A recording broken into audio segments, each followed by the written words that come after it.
Okay, so yun yung ano natin, yun yung system. How do people get into power? What do they do with the things that with the powers that they get? Now the question is, ano yung naging outcomes nun? What new policies were introduced in the Philippines during this time to develop the Philippine state? So key points here are they were trying to develop Philippine exports. They were trying to diversify industries or create more industries in the Philippines. Um, and they wanted to improve one of our biggest industries, agricultural production. Okay. So one of the first biggest policies was import substitution industrialization. And that's a mouthful, right? It sounds quite complicated. But really, all it means is they're funding local industries to replace the reliance on imports. Diba? So, the creation of a viable manufacturing sector that reduced economic dependence on imports was the goal. And the way that you do this is to yun nga, put funds into different industries. For example, i-strengthen mo yung capacity natin to produce rice para may surplus tayo, a surplus that can then be sent to other countries. Now, during this time and for most of Philippine history, in fact, our primary exports tend to be agricultural. But beginning in the Marcos era, naging human labor na yung isang main export natin. At nakikita natin to sa wave of OFW movements abroad. Pero dapat kasi hindi people yung ina-export mo primarily, and it should be more on exports. Yeah. So, with the assistance of the anyway, madami pa explanations doon, pero magfo-focus tayo sa import substitution industrialization. So, with the assistance of the United States, the Philippines tries to build its capacity to produce goods needed in the Philippine market. Why assistance from the United States? Kasi sila yung nagpapadala ng economic advisors, minsan nagpapadala din sila ng loans, ganyan, special loans for the Philippines. And this comes into play because may na-extract din sila in turn from the Philippines. And we talked about that sa parity rights, and sa military basis agreement that I introduced in the timeline. But anyway, ito yung nakukuha naman natin in exchange. This could create employment alternatives for people compelled to join the communist uprising. Ito pa yung major na nakukuha ng United States. Ang iniisip nila ay, if people have decent wages, a decent kind of living, they're less likely to join extremist groups that might challenge the Philippine government.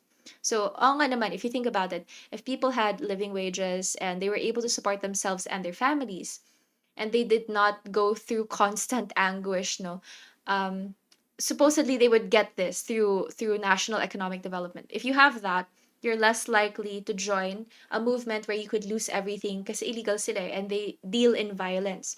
So, therefore, hindi mag-grow yung communist uprising in the Philippines kung effective yung pag-disperse ng mga opportunities na to sa Filipino people. Okay. So, another policy which was introduced during this time was Garcia's Filipino First policy. So, the imposition of new import controls and the narrow definition of Filipino to exclude Chinese Filipino business interests happens. So, sino ang considered na Filipino at the time? It's largely people who are fully Filipino, I guess. But then again, the Ayalas were included among your Filipinos. Anyway, complicated explanation once more comes behind this. But let's look at the outcomes na lang para mas focused yung discussion. So the rise in the share of Filipino-owned national investments does happen. Yan. Local industries like cement and machine part manufacture lead to the increase of urban workforces and therefore to the growth of urban centers like Manila and Cebu, and also other smaller regional centers, no, around the Philippines. So, on one hand, nagda-diversify nga yung Filipino industries kasi protected yung Filipinos. They have preferential license, parang allocations, sometimes legal, sometimes illegal.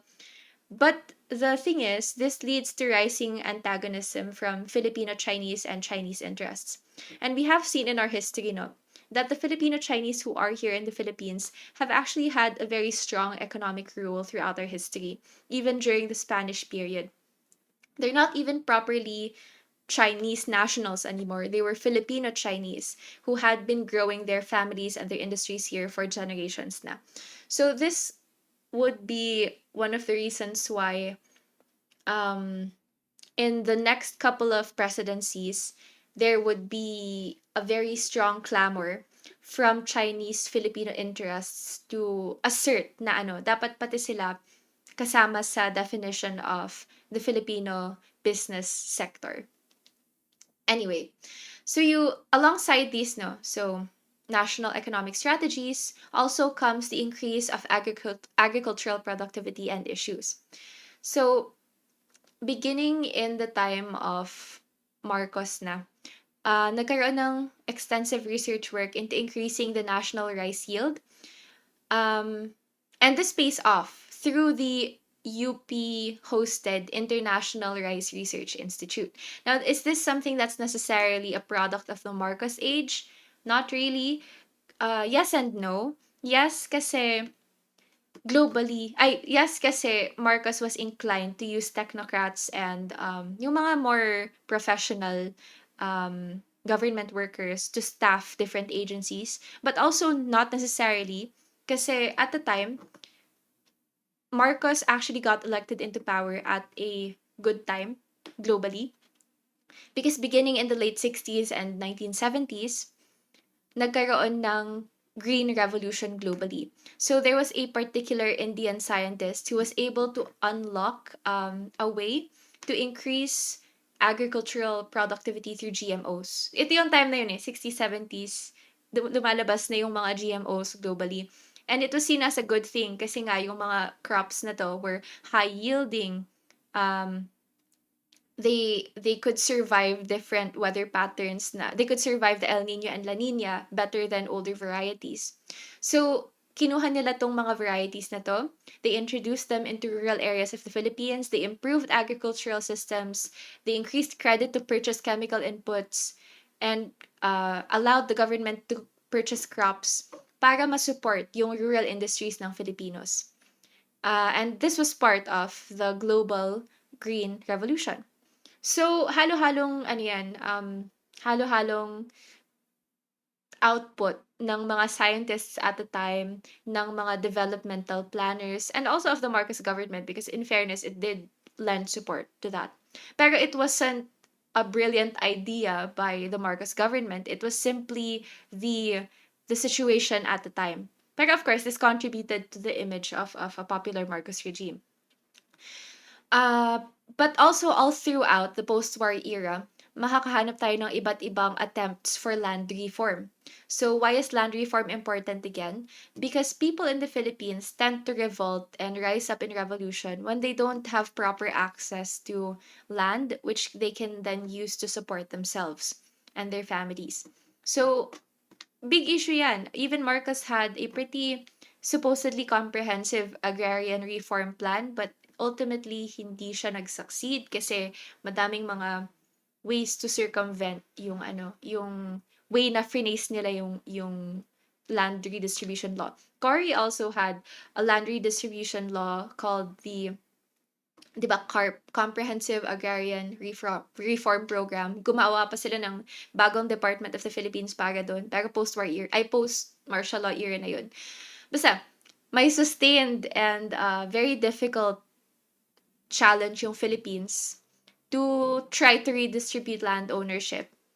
And our inability to settle the question has led to many sources of long-lasting conflict, like the current NPA rebellion, diba? We can see that the pull of the NPA is supposedly in the redistribution of land for smaller farmers. And this was the same call of the Hook Rebellion. And that was the same call of people who were fighting the American government. And it was also the same call of the Philippine Revolution. Are they necessarily tied together? I'm not willing to go as far as say that, but what I will say is they share common problems. The common problem, or one of the biggest common problems, being the lack of genuine agrarian reform. So you have here on this slide the expansion of rural-based services. Yan. na na-mention natin kanina, but the details are here just in case you wanted to see how it worked. You also have other services built in rural areas like schoolhouses. So under the Marcos program, for example, they had a very extensive school house building program because they invested very heavily in educational development, which is a good thing. But we have to remember na, yeah, the funding for that and the structure for that was established during the Magsaysay administration, and the funding was channeled through international development agencies. So Marcos was just there at the right time. And he was smart enough to know how to use these opportunities to make them appear as if siya yung brainchild, ay siya yung parang godfather ng mga ideas na yun. Kung tutuusin, another smart president at the time would have done well or perhaps even better. So this was part of the wide Marcos program of expanding state services into the countryside through the funding of executive agencies such as the Magsaysay's Presidential Assistant for Community Development. These agencies were staffed with technocrats, a word we've met earlier, but more specifically, this would mean professionals such as economists, lawyers, finance and management specialists, and engineers. On the ground, the Armed Forces of the Philippines was mandated to aid in project implementation following the example of Magsaysay. Okay. So, kung isa-summarize natin tong perspective na to, what were the challenges to democratic development from this perspective?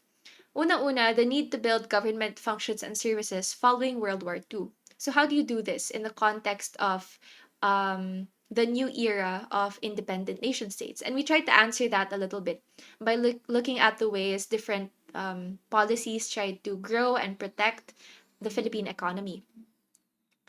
Tied to that is the need to build the economy from the ground, not really from the ground up, but in a way that could continue to persist but was hopefully less reliant on corrupt practices. However, and tying into that, no, there was also then the need to control corruption in government so that at least some of the funds could be channeled towards national economic development and the creation of government functions and services rather than just pocketed by traditional elites or other new elites who were rising at the time.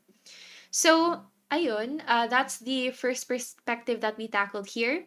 And we tried to look at the ways the Philippines was governed by the group of people who was set up to govern the Philippines by the American political training era. So, ayun, in the next segment, we're going to talk about expanding political participation among people who are not necessarily traditionally elite and the crises faced by the Philippines from that perspective naman. So, dito manggagaling yung rebellions, like the Hook Rebellion, makikita din natin yung Muslim independence movement and the rise of the CPP-NPA, as well as the violence, the difficult period of the first quarter storm right before martial law was implemented in 1972. Okay, so that's it. I'll see you in the next part of this presentation.